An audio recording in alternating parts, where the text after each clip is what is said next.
दोस्तों एक कहानी है एक गांव की, जहां पर एक साधु बच्चों को यक्षिणी की कहानी सुना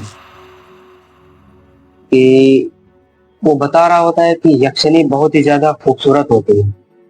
अगर कोई एक बार भी उसको देख ले तो उसके वश में हो जाता है। और हमारे गांव का जो काला मंदिर है, उस मंदिर में भी एक यक्षिणी का वास है। दोस्तों ये कहानी है 5 दोस्तों की, जो कहीं तो जा रहे हो, लेकिन उनकी गाड़ी खराब होने की वजह से वो उसी गांव में रुके। दोस्तों उनका नाम था नेहा, प्रिया, विक्रम, अमन और रिया। ये 5 दोस्त उस गांव में रुके।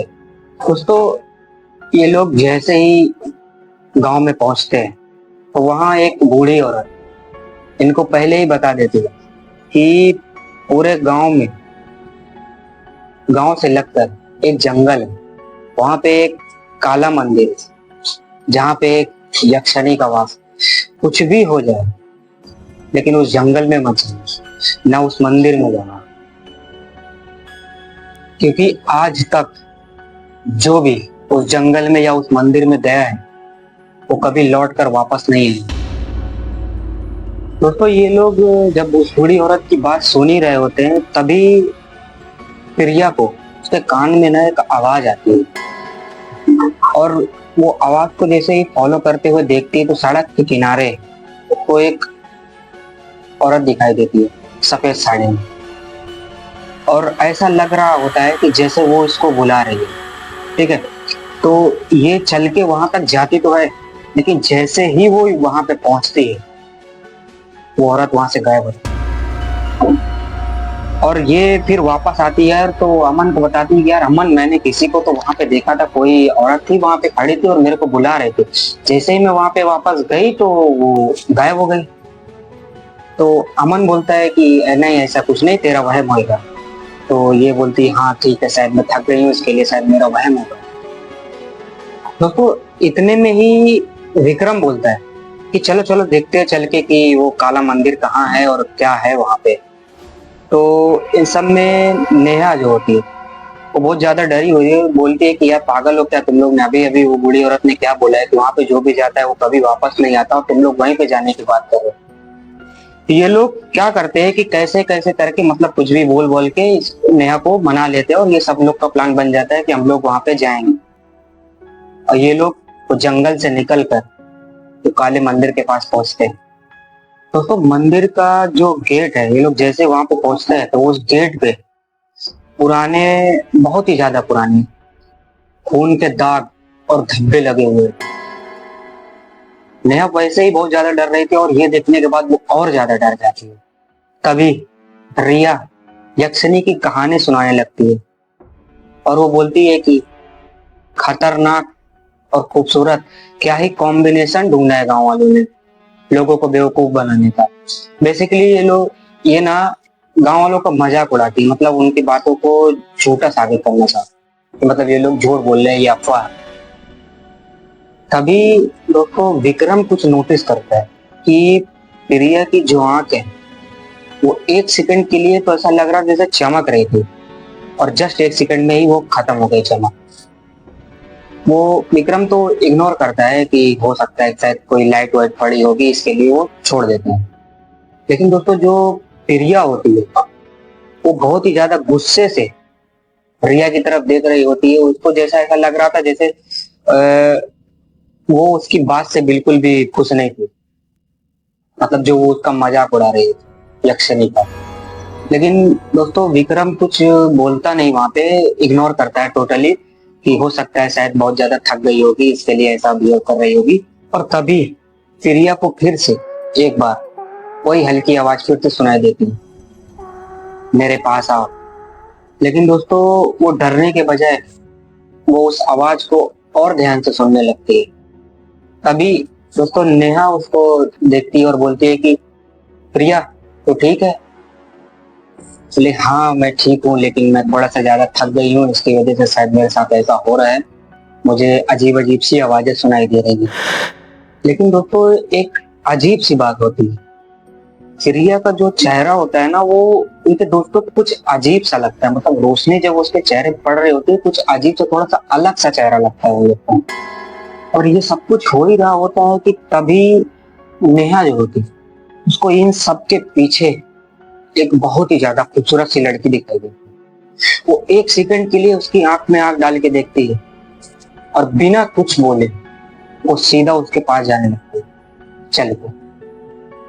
और दोस्तों थोड़ी देर के बाद जब इसके दोस्त लोग इसको ढूंढते हैं, ये नहीं मिलती है नेहा, तो ढूंढते ढूंढते ये पहुंचते हैं उस मंदिर के बीचों बीच में। मतलब एक हॉल टाइप का एरिया था वहां पे। तो वहां पे देखते हैं कि नेहा का सर खंबे में लटका हुआ और उसका धड़ गाया है, कटा हुआ, खून टपक रहा है उनसे, गले से।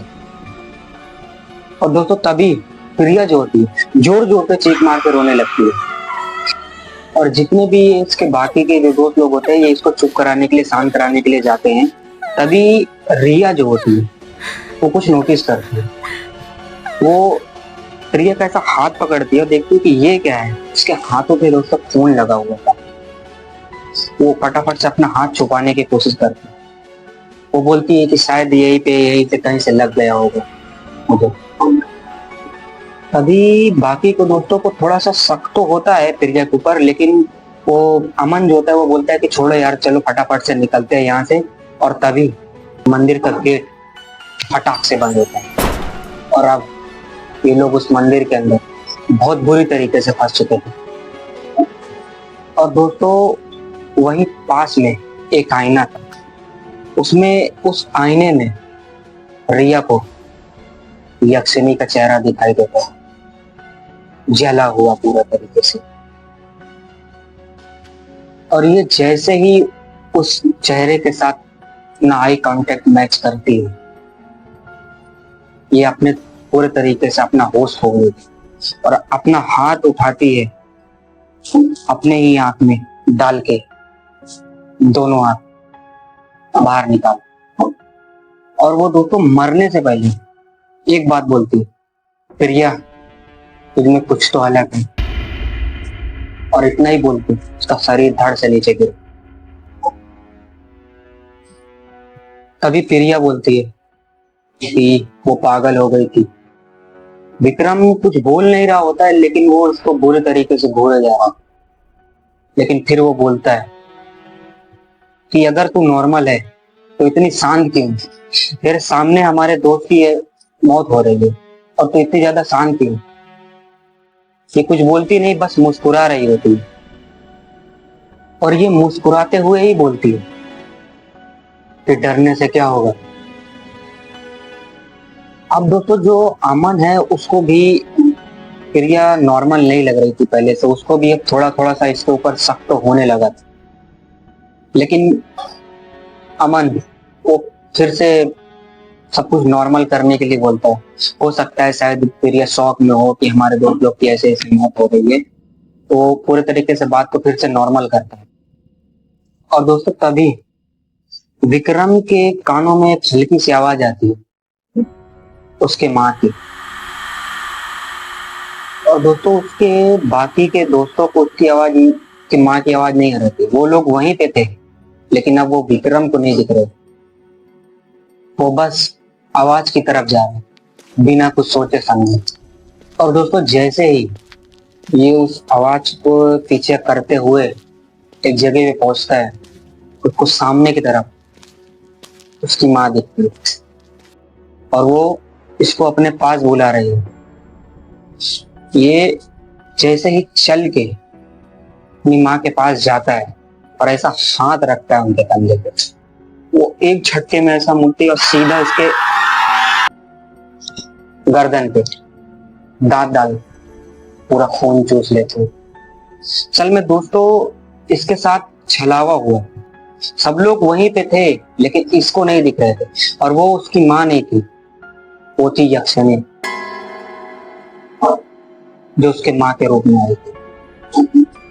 और तभी अमन देखता है कि विक्रम की लाश जमीन पर पड़ी हुई है और उसके गर्दन से खून निकल रहा है, और वहां पे पास में प्रिया खड़ी है, लेकिन वो कुछ बोल नहीं रही है, बस उसको ऐसा एक तक देख के मुस्कुरा रही है, जैसे उसको किसी बात का दुख है ही नहीं। अमन जोर जोर से चीखता है, चिल्लाता है कि तू पागल है क्या, हमारे दोस्तों की एक एक करके मौत हो रही है और तू बस हंसे जा रही है पागलों की तरह। और तभी प्रिया और जोर जोर से हंसने लगती है, और अब उसका चेहरा पूरे तरीके से जलते हुए यक्षिणी में बदलने लगता है,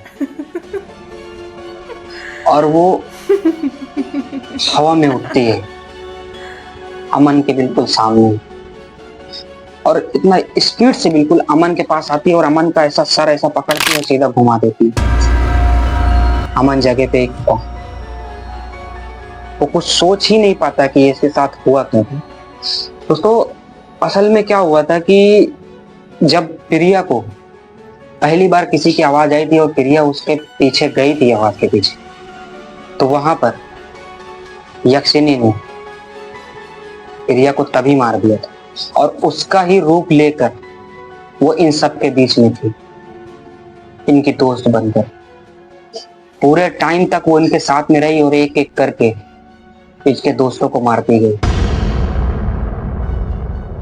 तो ऑलराइट गाइज, ये स्टोरी यहीं पे खत्म होती है। ये थी यक्षिणी की स्टोरी, और अगर इसका कोई भी पार्ट आपको अच्छा लगा तो लाइक करो और कमेंट में बताओ, और ऐसी और वीडियो देखना चाहते हो सब्सक्राइब करो और शेयर कर देना वीडियो को। Thank you guys.